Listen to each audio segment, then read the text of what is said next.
All right, welcome everyone to the first of this month's webcast series. This month we are focusing on the projected future of U.S. LNG export projects. My name is Erin Carson and I am the Chief Policy Strategist here at EnerKnol. So for those of you who are new to us, EnerKnol is an energy policy data and analytics company. We've developed the first real-time energy policy decision support software using algorithm architecture that filters through millions of federal and state policy filings and provides customizable energy regulation and legislation filings that are accessible on a single dashboard. Our data cloud is used by energy consultants, industry analysts, buy-side and sell-side analysts, and other energy professionals, and functions to save time and money by providing access to aggregated data and by automatically tracking energy projects and policy issues for individual portfolios. You can learn more at enerknol.com by registering on the homepage for a demo. So once again, a bit of webcast logistics. If you have any questions during the webcast, please enter them into the question box on your webcast dashboard. We will address questions at the end of the presentation.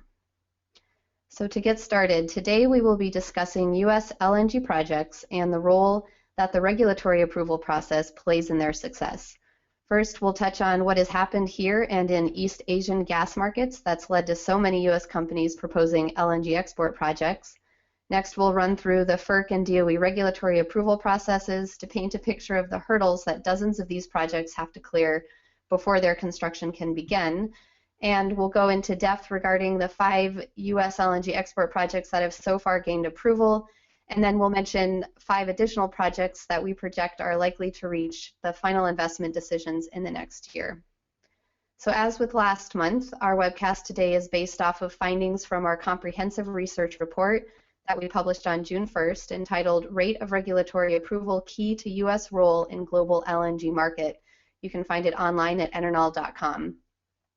And just a quick note that in next week's webcast, we'll be discussing a number of scenarios that could impact global LNG demand and the proposed U.S. LNG export projects, including the 2 pipelines from Russia to China, competing projects around the world, and LNG pricing. So I'm joined again today by EnerKnol energy analyst Jack Lorson, and let's get started by talking about why so many of these projects have been proposed in the past 5 or 6 years. Right. Well, as we've talked about in previous weeks in other topics throughout the sort of energy landscape, it really all starts again with the shale revolution in the U.S., which just turned the total energy scene in the U.S. and globally on its head. So while oil production surged from 5 million barrels per day to about 8.7 million barrels per day, natural gas actually was sort of the first commodity to experience that big boom, with production increasing from 19 trillion cubic feet to 27 cubic feet from 2008 to 2014. So before that dramatic increase in production, most companies and analysts in the U.S. were preparing for a sustained period of declining natural gas production, while LNG imports were expected to increase considerably. And if you look at the chart on the graph, you'll see that LNG imports accounted for almost 4% of total U.S. natural gas consumption in 2006, whereas by 2014 that percentage had plummeted to just 0.2%. So a really stark trend there. You can really, it's really captured in that graph.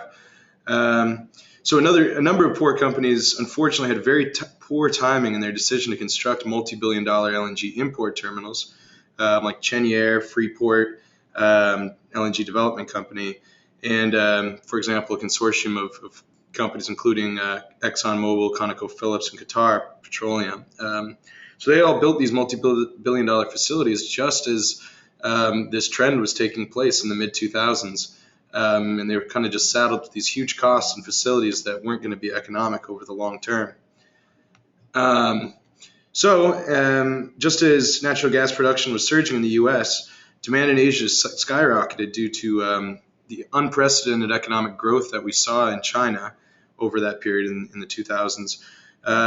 While the Fukushima nuclear disaster in Japan caused the country to shut down its entire nuclear fleet, really causing it to ramp up its already very high imports of liquefied natural gas for power generation purposes.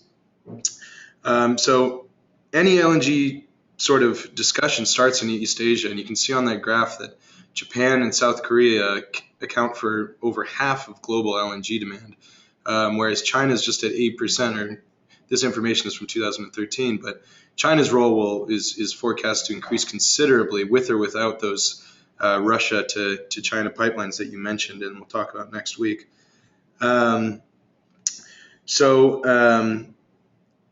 As a result of all this, all of the proposed and planned import projects were switched to export, and that's really taken off. And now we have dozens of export projects here in the U.S.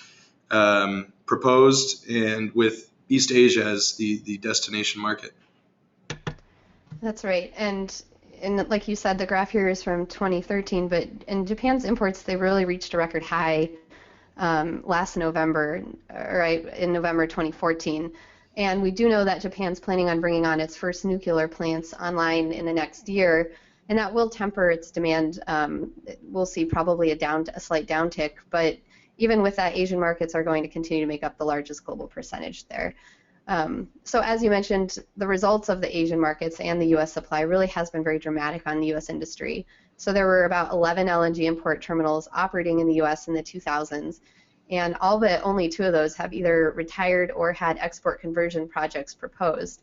There were about 13 LNG import projects total in the works, and not a single one of those are going to be constructed, although 4 of them we'll talk about have been converted into export projects. So with that kind of overview, let's move on now and talk about the regulatory approval that these export projects are facing. So at the most basic level, LNG exporters have to receive regulatory approval from FERC to construct their facilities, and then they depend on authorization from the DOE to actually export the LNG. So let's get started first with the FERC approval process. Sure. So under FERC regulations, owing to the 2005 Energy Policy Act, which was actually one of the last major pieces of energy legislation that we've had here, sort of comprehensive bills, applicants are required, those looking to export LNG from the United States, they're required to pre-file with FERC at least 6 months before formally filing their FERC application. So first, during the pre-filing phase, which includes a number of public input opportunities, the companies need to talk about site-specific characteristics and different things, and that the timeline for the pre-filing can vary dramatically depending on the size and scope of a project, as well as the responsiveness of an applicant. Some companies have been stuck in that pre-filing stage for 19 months, which is rather staggering. Once an applicant completes the pre-filing period and submits all the required documentation, they can move forward to their front-end engineering and design work, which is needed for the FERC to really make its environmental review. And FERC is going to look at all sort of environmental aspects of the project, including air and water quality, wildlife, fish, and recommend or review all the mitigation measures. And it's really an exhaustive process. According to the Government Accountability Office, LNG projects sometimes have to supply more than 12,000 pages of documents. So it's really extensive. So again, once that pre-filing process is done, the National Environmental Policy Act calls for FERC to prepare either an environmental impact statement, EIS, or an environmental assessment, depending on a facility's size, scope, what kind of construction levels you're going to see, whether it's using existing infrastructure, or if it's, which we will call a brownfield project, or if it's a completely new development that makes an entirely new environmental footprint, known as a greenfield project. So the idea being that brownfields are more likely to receive environmental assessments, which are much less exhaustive. Environmental impact statements are very robust. So the first project that we're going to talk about in a little while is the Sabine Pass facility of Cheniere Energy. And because it used so much of its existing infrastructure, FERC chose to prepare an EA. Whereas for some of the others, it'll prepare an EIS. So during the EIS rendering of the EIS, FERC is going to cooperate with a multitude of government agencies, including the U.S. Coast Guard, the Army Corps of Engineers, the EPA, Department of Fish and Wildlife, Department of Energy, all kinds of state agencies, local agencies, Department of Transportation. And the process takes over a year. It's really an exhaustive and lengthy process. However, there's guidelines dictating the schedule, and FERC tries to give a little bit more certainty by scheduling dates for its reviews. When the EIS or the EA is finally published, there's another public comment period. The company must respond and accept the conditions set out by FERC, at which point FERC finally can give its final approval. Right, and that's what leads us to the DOE approval process. So as we mentioned before, while the FERC approval allows companies to build their facilities, they still need DOE approval to then export the LNG. So the DOE requires two types of authorizations for LNG exporters, either for countries that the U.S. has free trade agreements with and for those that we do not have free trade agreements with. So authorizations for FTA countries they're virtually automatic. However, neither Japan or South Korea, which are the world's largest LNG importers, nor China, which is, as we said, projected to be the largest source of LNG demand growth, none of those are part of that category. So for exports headed to those countries, the DOE carefully assesses non-FTA LNG export authorizations. While its decisions don't rely on each project's merits, it still must consider what level of LNG exports is in, quote, the public interest. So the DOE's public interest determination then focuses on first the domestic need for natural gas, next the possible threat to domestic supply security, and finally the potential to promote market competition. Also thinks about other economic and environmental concerns. So the DOE really can offer conditional approvals to projects for non-FTA countries before they've spent substantial resources on this FERC NEPA processes, but it still doesn't provide a final authorization until FERC has given its final approval. Right, and it's worth noting that there's a key source of uncertainty there, and that's the time between the final FERC approval and the final DOE non-FTA authorization, as there's no guaranteed timeline there. Right, right. There's no stated time limit for the DOE to give its final authorization after the FERC approval, and the approved projects have had to wait. We cited some numbers earlier, but a lot of these projects have had to wait from 83 to up to like 220 days. And this is really a political issue right now, garnering a lot of bipartisan support for putting some restrictions on this. We've seen a number of congressional bills introduced with a number of co-sponsors on both sides that would put into place time limits for DOE to authorize these projects. So let's move on now and talk about the 5 LNG export projects that have been approved in the United States. So while ConocoPhillips has been exporting LNG from the Kenai terminal in the Cook Inlet area of Alaska since about 1969, these 5 are the first liquefaction projects built in the lower 48 states. So of the 5 projects that have been approved and are under construction, as we mentioned, 4 previously existed as import terminals. So Jack, now why don't you run us through the first project that to be approved, Cheniere Energy's Sabine Pass. Right, okay. So in July 2010, Cheniere commenced its pre-filing process for the export terminal at Sabine Pass. Now, previously, Sabine built this as an LNG import terminal, which came into service in 2009. And it was really one of the largest LNG import facilities in the world, so it was just at the wrong time there. So less than a year and a half later, from its initial FERC pre-filing, FERC issued its final environmental assessment to Cheniere, while the DOE finalized its non-FTA export license for the terminal just 110 days later in April 2012. So the whole regulatory process took from July 2010 to April 2012, and that's an important sort of amount of time, because in comparison to the other project, Cheniere was able to clear the regulatory process in in a relatively short period of time, and it had less regulatory setbacks due, first of all, to the brownfield nature of the project. It already had this large import terminal built, and it made so much use of the existing infrastructure, which FERC had already approved in the 2000s, that it didn't really require the same amount of environmental scrutiny. And that's, it didn't need to dredge new berths. It didn't have to, the marine footprint was already there. So it was much more straightforward of a project.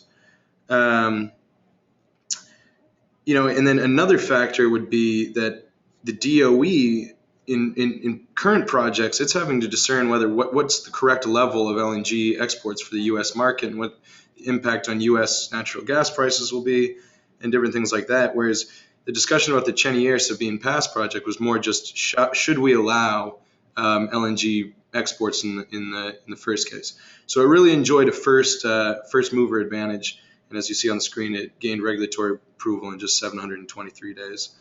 The project's nearing completion, with first LNG cargoes departing by the end of this year. And you've really seen a tremendous impact for the company from this project. First of all, achieved solid cost efficiencies in its investment. It'll be bringing on about 16 million tons of LNG per annum online, and investment of about 12 billion. And when you look around the world at all of the LNG projects, particularly those in Australia, which is an extremely high cost environment, Sabine Pass fared quite well. So the point about the share price is quite important, because this company was it saw its investors flee after it built this import projects, and the market turned against it due to the shale revolution. However, from the time it applied with FERC to make this an export project, its share price has really just surged from under $3 to over 75, where it is today. So it's really a huge turnaround in Cheniere, and it's really been rewarded for moving first. Okay, so let's move on then to the next one, Freeport LNG. And moving on to this next company, I do want to just take a minute to juxtapose what you said about the Sabine Pass approval process with that of this project of Freeport LNG, because they bear a lot of similarities, but there were key differences that delayed the Freeport approval pretty considerably. The two projects came online as the LNG import, as we talked about, right around the same time, given the different changing market environment with LNG import projects, and they both announced their export projects in the same year, in 2010. So just months after Cheniere commenced its FERC pre-filing process, Freeport LNG Development Co. started its own LNG export approval process. But Freeport's regulatory process was really complicated when it revised its plan for the terminals. It changed the scope of what it wanted to do. It elected to reorient a dock, modify some transfer facilities, construct new roads, and by altering these designs, what it did is required the DOE to go back. DOE required them to submit new applications for LNG exports for free trade and non-free trade countries, and then the FERC had to restart its work on the export facilities EIS. So really, while Cheniere only started its regulatory approval process about 4 months before Freeport LNG, which is a brownfield export project, it received its final authorization about 2 years earlier, in August 2012. So by the numbers, FERC spent 920 days reviewing Freeport LNG's application before it issued the final EIS, compared to just 361 for Cheniere Energy's Sabine Pass project. And then Freeport LNG received final DOE authorization on November 11th, 2014, and it plans to ship its first LNG cargoes in 2018. So still a success story, but again, just a couple factors that led to some pretty significant delays in the regulatory process. Another project that was proposed after Freeport also received its approval much more quickly, and that was the smaller Cove Point project. So Jack, why don't you elaborate on Cove Point?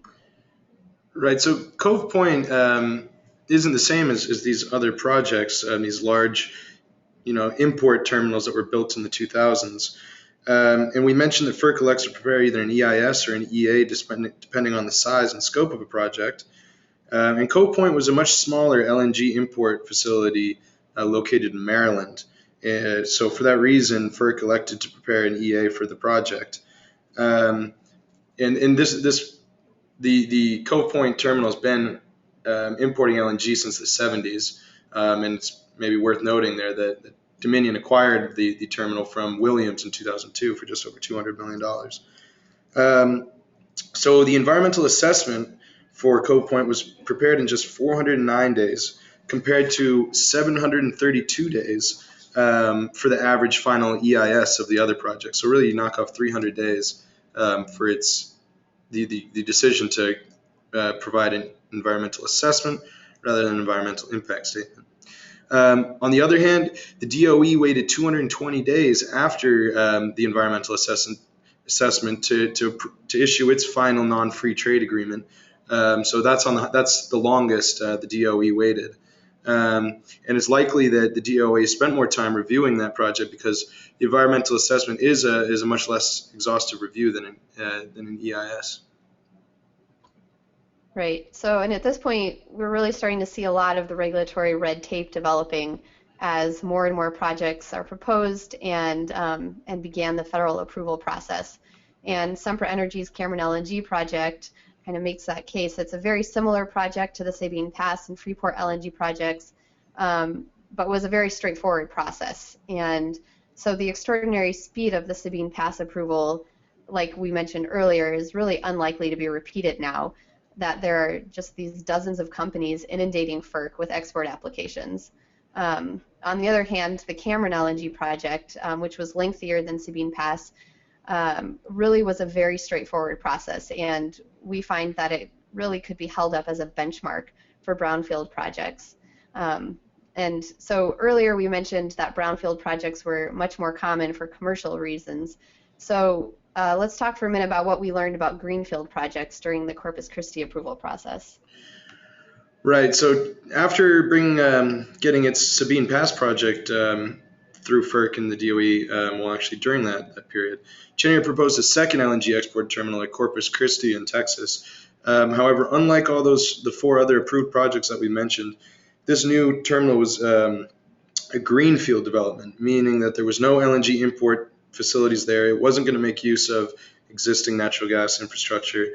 So the project's inability to make use of that infrastructure is reflected both in its projected costs as well as the scrutiny it received during FERC's environmental review. And if you look on the slide, we've been citing there the cost per million tons per annum of LNG, and you'll see it's steadily going up, and this project has the least favorable cost efficiency in that regard. So the Sabine,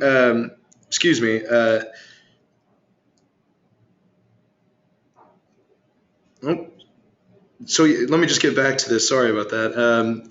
The environmental process for Corpus Christi, you'll see, lasted over 1,200 days compared to just 723 for Sabine Pass.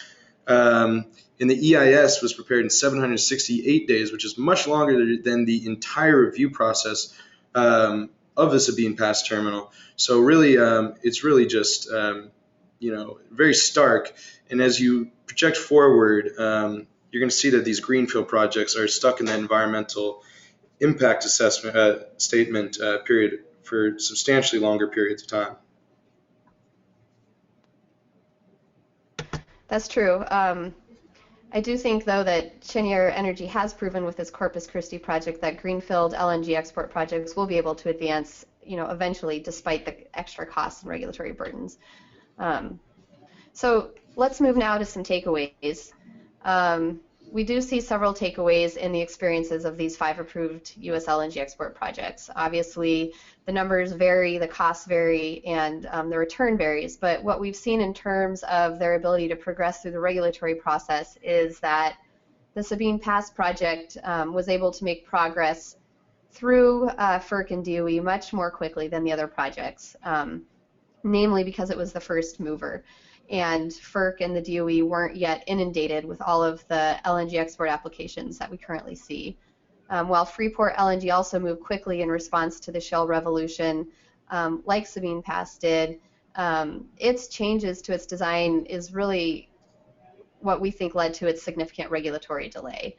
The Cove Point project did achieve approval more quickly than the other projects, apart from Sabine Pass, and most likely due to the smaller export capacity of that project. And then the Cameron LNG regulatory approval process, as we noted, was very straightforward and could be seen in terms of the number of days for final approval as a benchmark for the length of a brownfield LNG export approval process, particularly in this environment when regulators, as I said, have really been overwhelmed by dozens of export applications. And then finally, we saw that the Greenfield Corpus Christi project did experience the longer environmental review period and higher projected costs. And as a result of kind of all of this together, our finding is moving forward, brownfield projects are really going to be able to gain approval a lot more quickly. And then when project owners do bring their projects to the regulatory process, that really needs to be pre-thought out and carefully assessed in terms of the size and scope of their terminals in order to avoid making design changes during the regulatory process. So that's some of the takeaways from what we've seen in terms of what has been approved. So let's move on now and talk about some of the proposed projects that are currently vying for FERC and DOE approval. Well, dozens have really been proposed. In our report, we identify 5 that we see as likely to move forward due to how they're going to navigate regulatory hurdles, those hurdles they've already cleared, and then a number of market considerations. So why don't we start now, Jack? Why don't you give us an overview of what those projects are? Yeah, so I mean, as we look at all of the proposed projects, you know, the ones that have the best chance of moving forward share a number of key factors. You know, you obviously project owners should be global natural gas players with significant LNG experience, you know, capable of making a final investment decision and executing a project in a timely manner. And, you know, you want to have relationships with key contractors, and that would mean Chicago Bridge and Iron, Bechtel, Fluor. While, as you just mentioned, brownfield projects are clearly advantage for both commercial and regulatory reasons.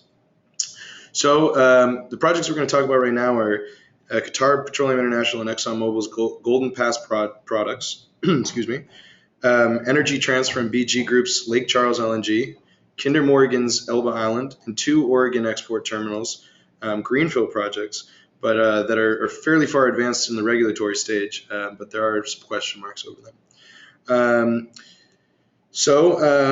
In addition to those projects, you know, it's actually likely that we'll also see a number of small-scale projects that produce very small amounts of LNG or just move LNG from place to place, and we'll get into a little bit of that as well. Okay, so now we're going to go over each project and discuss strengths and weaknesses. And we mentioned Qatar Petroleum and ExxonMobil's Golden Pass project first, so we'll start there. Right. So I guess this is the place to start, not necessarily due to where it is, but, you know, the financial clout of Qatar Petroleum and ExxonMobil really can't be questioned. Whereas Qatar's established presence in the global LNG market will also be hugely beneficial to the project, as it's currently the world's largest export of LNG, with the RasGas and Qatar gas terminals accounting for a huge quantity of Japan's LNG imports. You know, it's funny, Qatar Petroleum International sought to safeguard and expand its market share in the United States in 2000. So it joined up with ExxonMobil and ConocoPhillips to build this LNG import project, LNG Pass LNG, Golden Pass LNG, which imported 23 million tons of LNG per year. But just like the other projects, after receiving its first cargo in 2009, the economics just had been turned on its head due to the shale revolution. So those 2 companies have huge LNG portfolios. They spent a few years assessing what they wanted to do. Qatar Petroleum and Exxon decided to move forward with an export projects. ConocoPhillips sat out. And it only filed its formal FERC application in July 2014, envisioning a project of just over 15 million tons per annum of LNG exports. Um, and it projects an investment of 10 billion, which would be a very cost efficient project. But with all these projects, we have to take these their projected investment numbers with a grain of salt, as construction hasn't started yet, and it remains to be seen how costs will be driven up as more and more projects are built out here in the United States as well as globally. Okay, so let's move on to Lake Charles LNG. You touched on Royal Dutch Shell's huge global LNG portfolio, so it's fitting that we're going to talk now about Lake Charles LNG. Energy Transfer is an energy infrastructure MLP mostly focused on pipelines, and it owns and constructed the import terminal here. And BG Group signed an agreement to provide upfront capital costs on the export conversion projects in return for about a 1% equity stake in the project, and also access to 100% of the LNG that's produced on a 20-year tolling contract with opportunities for extensions. So in terms of its regulatory process, in April 2015, Lake Charles LNG cleared a major regulatory hurdle when it received its draft EIS, and then its final EIS is expected in August 2015 this summer, with a final FERC approval expected in November 2015. But going back to the numbers and the investment side, it really does remain to be seen how Shell's recent $70 billion acquisition of BG Group is going to affect the final investment decision in Lake Charles. Shell already has a very significant global LNG portfolio. It has key projects in Australia, Russia, Qatar, Malaysia, and BG also has a global footprint. It has a takeaway contract from Cheniere Energy's Sabine Pass project, a role in advancing Prince Rupert LNG Export Project in British Columbia. So it really could be unlikely that Shell is going to move forward with all of the above, with the LNG Canada project, Prince Rupert LNG, and Lake Charles LNG, particularly in light of the Sabine Pass LNG supply contract. So again, something to consider. This is another project moving forward. We see it as a major player, one of the top 5, but there are definitely question marks. So moving forward, prior to its acquisition of BG, Shell also had another project under development with Kinder Morgan in Georgia. And so, Jack, do you want to talk about Elba Island? Yeah, sure. Taking a step back, Kinder Morgan is the largest energy infrastructure company in North America, and it currently owns 2 LNG regasification terminals, so import terminals in the United States, and Elba Island is one of them. It's located near Savannah, Georgia, currently sort of leveraging the Atlanta market as it's one of the only projects over there, whereas its other project, Gulf LNG, is located in Mississippi. The Elba Island project is further advanced in the regulatory process. It filed its formal FERC application just at the end of the year, but it's really benefited because FERC has elected to prepare an environmental assessment for the project, given its smaller size and the fact it's brownfield. So it really benefits from that. We also really see it benefiting from the fact that Shell is included as a partner. And as you mentioned, the doubt surrounding its acquisition of BG and what that will do for its priorities and its portfolio, the small size and investment of the project, $1.5 billion, really is comparatively a minor investment for a company like Shell, as well as a company like Kinder Morgan. So in the case of Cove Point, which had an environmental assessment made for sort of a smaller size project, it took 409 days for that statement, that assessment to be prepared. So that would put us in a situation to see Elba Island receiving final authorization in early to mid 2016. So that project is one that we were fairly optimistic about. Okay, and then finally, let's talk about the 2 greenfield Oregon LNG export projects that we included in our report. Let's talk about the status of those. Right. So those 2 greenfield projects, Jordan Cove LNG and Oregon LNG, are progressing quicker than first projected.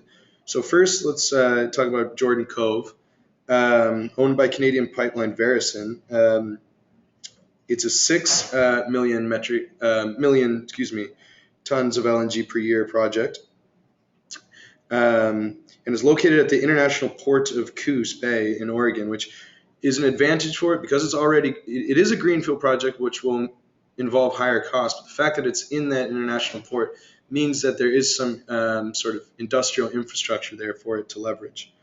The project filed its application with FERC in November 2014, and it was dealt a little bit of a setback this year when FERC delayed the date for the issuance of the final EIS from February of this year to June this month. But despite the delay, the company's likely to receive final authorization by the end of this year and be able to make a final investment decision. With that said, it's important to note that the company is going to need to get approval from Canada's National Energy Board to send gas from the Montney Basin and a couple of huge basins in Canada, the Duvernay, Horn River, things like that. But it's not seen as a major hurdle. On the other hand, project financing and LNG marketing is going to be a huge challenge for the company. That's in part due to the weaker cost efficiencies. All the projects that we've talked about, this is the first time that you're seeing over $1 billion per million tons of LNG. So it has weaker cost efficiencies, but it's also, it's just really important to note how much of a challenge this is going to be for a company of Verison's size. Its market capitalization is just $5 billion. So this project is greater than the entire market cap of the company, which raises a couple of question marks about it. With that said, it has 3 non-binding takeaway contracts with Asian buyers. But in order for this project to reach final investment decision, it will obviously be absolutely critical that those are converted into binding contracts. Okay, so let's move on then to Oregon LNG. So the holding company, Leucadia National Corporation, is advancing the Oregon LNG project, and it is making its way through the federal regulatory process. Still, we see some pretty significant uncertainties that have arisen pretty much fully related to state authorization for this pipeline. So Oregon LNG first applied to build a greenfield regasification terminal on the East Bank Peninsula in 2008, but like many of the other import projects we talked about, that got shelved due to the U.S. natural gas production expansion. And then in June 2013, Oregon LNG and the Oregon Pipeline Company, which is a sister company, they amended their pending applications and moved to add LNG export capabilities and revise the pipeline route. So the terminal would have the capacity to export about 9 million tons per annum and regasify 3.5 billion cubic feet per day of natural gas for import. So then most recently, on just this past April, the FERC issued a notice of schedule for environment review of Oregon LNG Export Terminal. It set a final review date of February 2016. Caught lots of headlines, people got very excited, but then just a week later, or I guess it was a few weeks later, the Oregon LNG Land Use Board of Appeals, they upheld Clatsop County 2013 rejection of the proposed pipeline route. And that really has cast some considerable doubt over the viability of the project. Oregon LNG executives say that the FERC has exclusive jurisdiction over the pipeline, and they have said they're going to proceed despite the permit denial. But repeatedly delayed decision by the Oregon Division of Land Conservation and Development is really going to have a pretty huge impact on the future of this project.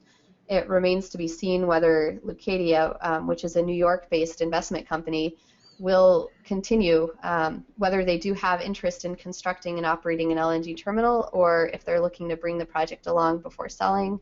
Either way, I think any potential buyer is going to be concerned by the state's denial for the pipeline. Right. And I think it's important to note about these two projects, though, that it's very possible that the first Canadian natural gas to be liquefied and shipped to Asia via the Pacific could leave from one of these two projects, which would really be disappointing to politicians and different companies in British Columbia. And that's because those Canadian LNG projects in British Columbia face extremely high development costs because they're greenfield and they're in very remote, challenging environments. whereas their regulatory process is very clear and simple, though they do see some backlash from First Nations tribes. But nonetheless, these projects really could leverage the huge natural gas basins of the Western Canadian Sedimentary Basin. Okay, so I mean, we've provided a pretty robust examination of these five projects that we're speculating could be the next to move forward. And I think what you can see, what everyone can see from this discussion is that while we've chosen these five, given our criteria of their ability to move through the regulatory process, their ability to secure financing, really there are a number of challenges that still exist, even for the front runners. And it really is going to be interesting to see how it pans out here in the next couple of years. So on that note, let's go ahead and open it up to Q&A. We're running kind of short on time, but I think we have time for, let's at least address one or two questions. And I saw this one come up. It's a very interesting question. So the question is, what role does Mexico play in U.S. LNG exports? So again, a great question. Piped gas to Mexico is really a very surging market. Mexico is the second largest economy in South America. Its demand is really accelerating, and very young population surge, and as we know, with that is going to come demand for power and demand for electricity. So we know that natural gas imports to Mexico have been increasing, and LNG exports from Mexico have been decreasing. I think the most recent data showed something like 96% decrease in natural gas exports over a 4-year period. So I think because of that, your question is a really interesting one, because the natural gas demand in Mexico is really going to skyrocket. It'll probably increase by about 30% in the next 10 years, by about 2025. So that said, though, there's also some really significant infrastructure needs in that country for transportation and distribution. And their pipeline system is at, I think, about an 85% capacity now. So even though there are proposals for new infrastructure projects that will increase natural gas transportation capacity, there's considerable obstacles. That said, the United States will continue to pipe natural gas to markets in both Mexico and Canada, and definitely something to consider as companies are delving out their portfolios. But really, it's going to be the opening up of the Asian markets that we talked about. That'll hold about 3/4 of global demand. And while I think that the United States is going to be continuing to export to Mexico, Mexico will be a pretty key market for U.S. LNG product. It's going to be the Asian markets that are going to be changing kind of this whole global play of global gas markets. And I just recently was reading that LNG is now the third most valuable globally traded commodity, but that's about to change. It's third after oil and iron ore, and it's right about on the cusp of surpassing iron ore to become the second most valuable traded commodity. So I think we're really going to see the opening up of these markets. There's a real race right now to maximize on the Asian markets. But again, we do see that Mexico is a valuable trading partner, and it's a valuable market for U.S. product. So great question. Jack, were there any others that came through on your end?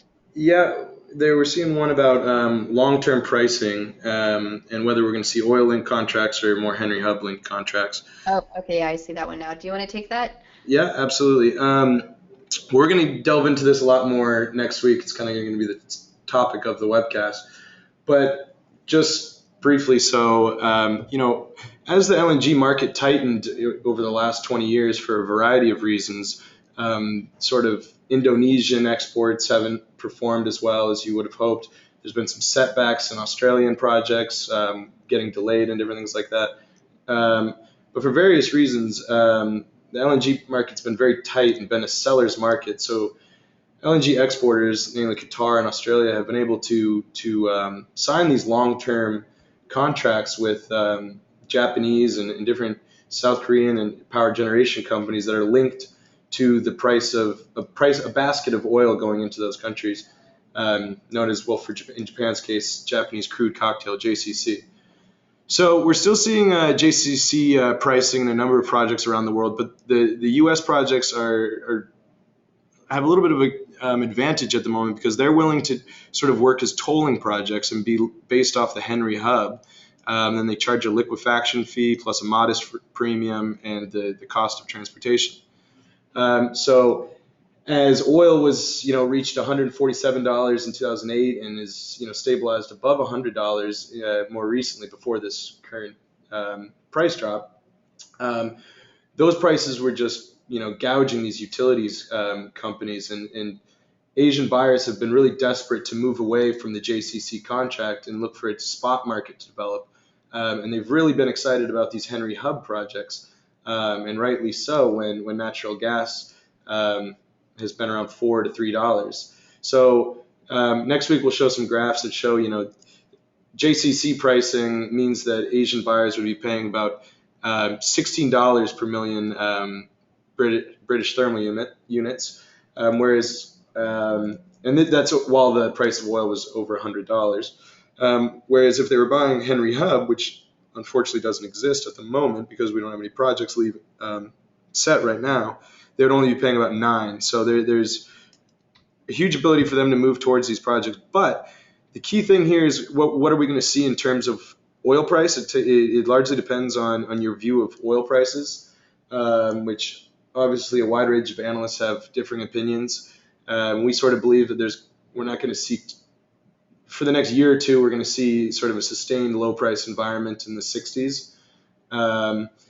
And what that would mean is that the cost of those JCC contracts are not going to be nearly as terrible for Asian power generation companies as they were. Meanwhile, if you got to a situation where the price of Henry Hub increased substantially to, let's just say, $5 or $6, in some scenarios that could happen, though, supply in the United States is obviously extremely robust. But there could be a situation where Henry Hub moved up, and you get to a place where the Henry Hub contracts and the JCC are virtually trading at similar levels. You might even see if oil really lags and natural gas makes some increases, natural gas pricing goes up, you could see that these Henry Hub prices are less favorable to Asian LNG buyers. One thing we've touched on in previous webcasts is that as some of these wet gas plays, namely the Eagle Ford and different plays, natural gas liquids are obviously so valuable. When these plays start to mature and you're not really able to get new properties on them, you could see a situation where U.S. natural gas producers hold back their production until Henry Hub hits around $5 or something like that, where they can start generating reasonable returns. And that could push Henry Hub pricing up. And that would really hurt the competitiveness of U.S. projects. So it remains to be seen how this will all unfold, but I think the key takeaway is that if oil prices remain weak and Henry Hub moves up a little bit, it will impact the amount of projects that are able to sign long-term takeaways with Asian LNG buyers. So it's going to be a very interesting thing to watch unfold. Thanks, Jack. Okay, well, that actually brings us up to over our time. Thank you, everyone, for the extra questions. I saw a few come through about specific pieces of legislation and one question about tracking filings. So thank you, and we will respond to you directly. I also would point you to EnerKnol.com. Our data product does track all relevant filings at the different levels of the regulatory process, whether it's federal, state, or regional, and you can get a demo on EnerKnol.com. And as Jack mentioned, we'll discuss some of these topics as well in our upcoming webcast. You can also go to EnerKnol.com and purchase our report. Actually, this report was free, and it's entitled Rate of Regulatory Approval, Key to the U.S. Role in the Global LNG Market. And next week, as we mentioned, we'll be discussing a number of the scenarios that could impact the global LNG demand and could impact the proposed U.S. LNG export projects, including the pipeline proposal from Russia to China and the success in other countries' LNG pricing. As I discussed earlier in the webcast, our EnerKnol data platform will keep you on top of any and all policy moves from fossil fuels to alternative energy to power and utilities. And you can go to EnerKnol.com and register for a demo today. If you have any more questions or want more information about our research or services, please visit our website at EnerKnol.com or call us directly at 212-537-4797. Thank you all and have a great afternoon.